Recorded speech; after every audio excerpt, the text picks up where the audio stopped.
नमस्कार दोस्तों, राज एकेडमी में आपका बहुत बहुत स्वागत है। आज जो लेखपाल की परीक्षा हुई है उसमें जो मैथ के 25 क्वेश्चन आए उनका विस्तृत यहाँ पर मैंने जो हल है दिया हुआ है।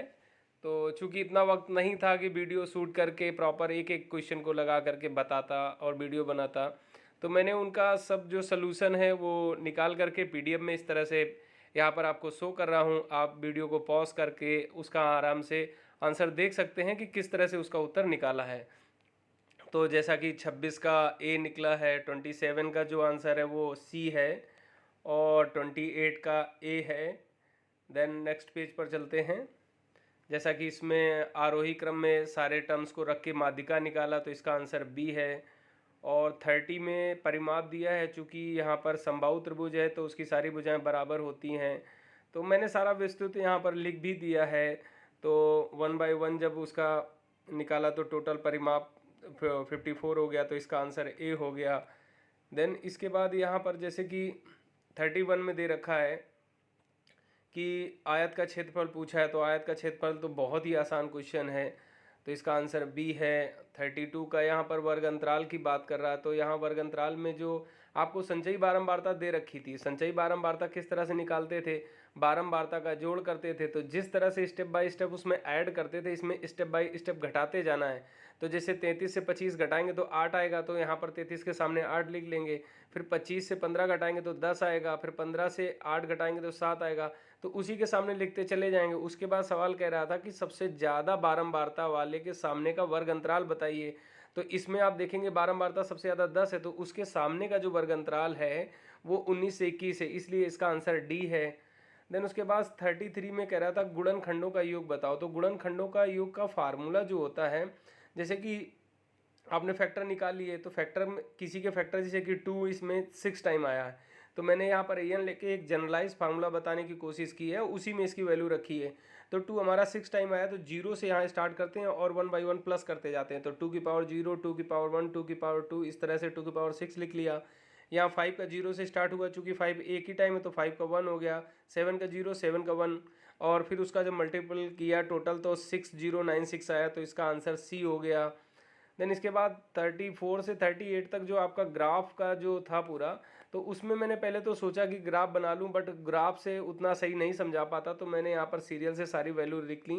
देन इसके बाद क्या करना था, आपको माध्य निकालना था, तो सबको ऐड करके मैंने माध्य निकाल लिया। अब पहला सवाल था कि माध्य के ऊपर की वैल्यू और माध्य के नीचे की वैल्यू जो है कि माध्य से कम और माध्य से ज़्यादा कितने साल का जो मतलब इसमें है उसका कमाई जो थी उसकी, तो वो वहाँ पर निकाली। तो माध्य कितना है, 3480। तो इसमें देखो सीरियल से जब मैंने रख दिया तो 3480 के नीचे की वैल्यू 5 है और ऊपर की वैल्यू 3 है, तो 5:3, इस तरह से उसका आंसर सी हो गया। देन अगले में कह रहा कि 97-98 में जो उसकी अर्निंग थी और 94-95 में जो अर्निंग थी, तो उसका कितने गुना है। तो 94-95 की जो अर्निंग से कितने गुना है, तो मान लिया कि हमने x गुना है, तो इस तरह से निकाला तो 1.5 आ गया, तो इसका आंसर सी हो गया।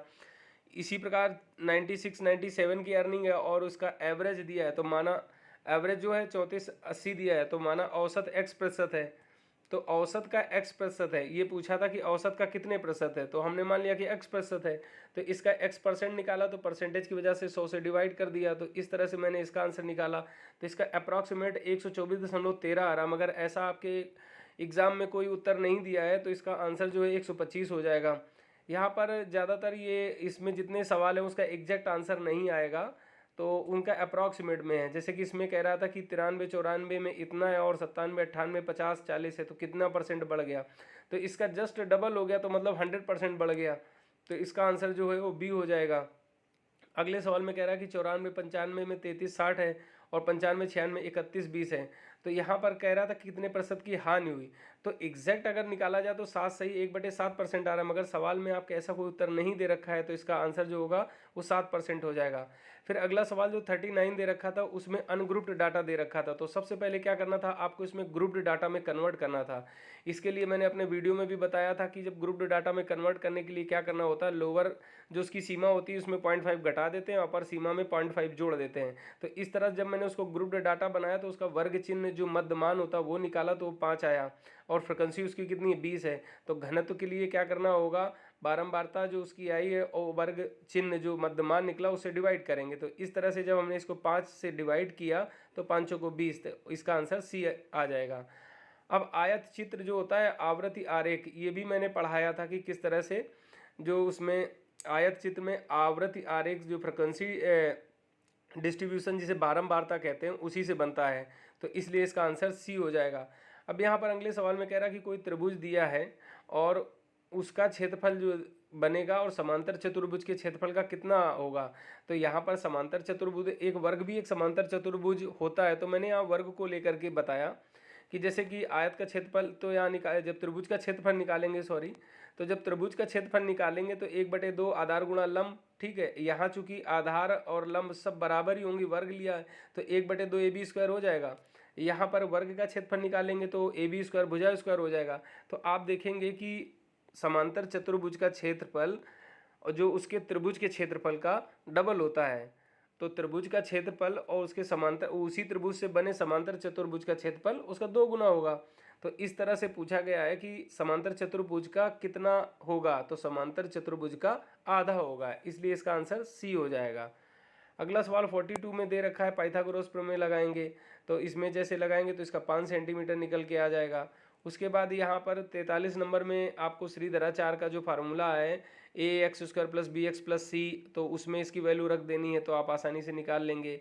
अगला जो ये परसेंटेज का सवाल था, इसमें मान लेते कि मोहित ने 100 रुपये का कोई फ़ोन ख़रीदा था, 70 का उसको बेच दिया तो 30 रुपये की उसको हानि हुई।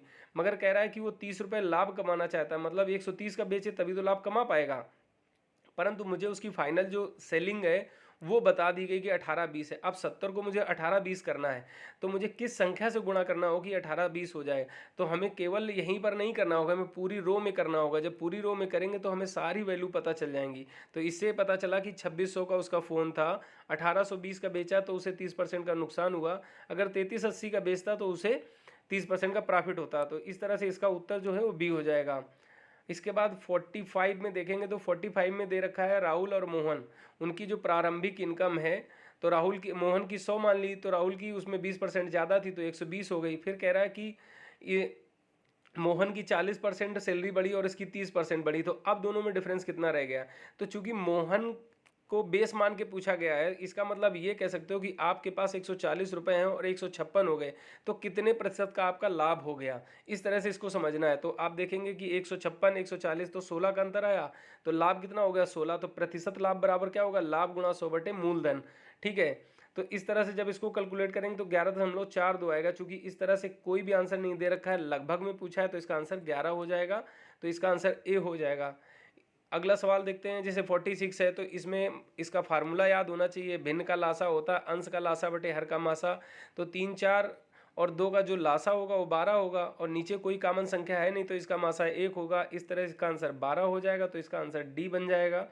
अगला सवाल में 47 में दिया गया मासा 11 है और लासा के 2 गुणनखंड दे रखे हैं। अब आप देखिए, मासा जो होता है सारे गुणनखंडों में कॉमन होगा तभी तो मासा हुआ। इसका मतलब जो संख्या होगी वो 11 से गुणा होगी दोनों में, लासा के जो गुणनफल में, तो इसलिए 11 × 13 किया और 11 × 17 किया। यहाँ पर 11 × 13 और 11 × 17 किया। अब उसने कहा कि छोटी संख्या कौन सी होगी, तो आप देखेंगे कि छोटी संख्या क्या होगी, जिसमें 11 का छोटी वाली संख्या हम गुणा करेंगे वही तो छोटी होगी। तो इस तरह से जब गुणा किया तो 143 आया, तो इसका आंसर सी हो जाएगा। अगला सवाल देखते हैं, जैसे कि 48 में यहाँ फिर समांतर चतुर्भुज की बात आई, तो समांतर चतुर्भुज में जो उसके विकर्ण होते हैं वो 90 डिग्री पे कट करते हैं। विकर्ण दोनों दे रखे हैं जो कि 50-50 कट करेंगे, तो 8 और 6 दे रखा था, तो 4 3 में हो जाएगा। तो आप देखेंगे इस तरह से आपका एक समकोण त्रिभुज बन जाएगा। तो समकोण त्रिभुज बनेगा एक कॉर्नर का, ठीक। तो इससे क्या करेंगे हम, उसका जब विकर्ण निकाल लेंगे तो विकर्ण क्या हो जाएगी, समांतर चतुर्भुज की भुजा हो जाएगी, और यहाँ भुजा ही पूछी है तो इसलिए इसका आंसर 5 सेंटीमीटर हो जाएगा। अगला सवाल जैसे 49 है, 49 में क्या दे रखा है कि आपको परिमाप दे रखा है, समांतर चतुर्भुज है। अब समांतर चतुर्भुज की सारी भुजाएं बराबर होती हैं, तो इसलिए जब परिमाप दे रखा है तो 4 से डिवाइड कर दिया, तो एक भुजा मालूम चल गई। अब जब भुजा मालूम चल गई और हमें हाइट दे रखी है तो हम त्रिभुज का क्षेत्रफल आराम से निकाल सकते हैं। तो 1/2 आधार गुणा लंबाई, जब मैंने फार्मूला लगाया तो 180 आ गया। चूंकि ये जो विकर्ण कट कर रहा है एसी, ये आधा कर दे रहा है चतुर्भुज समांतर चतुर्भुज को, इसलिए आधे का जब 180 है तो पूरे का 360 हो जाएगा। तो इस तरह से इसका आंसर बी हो जाएगा।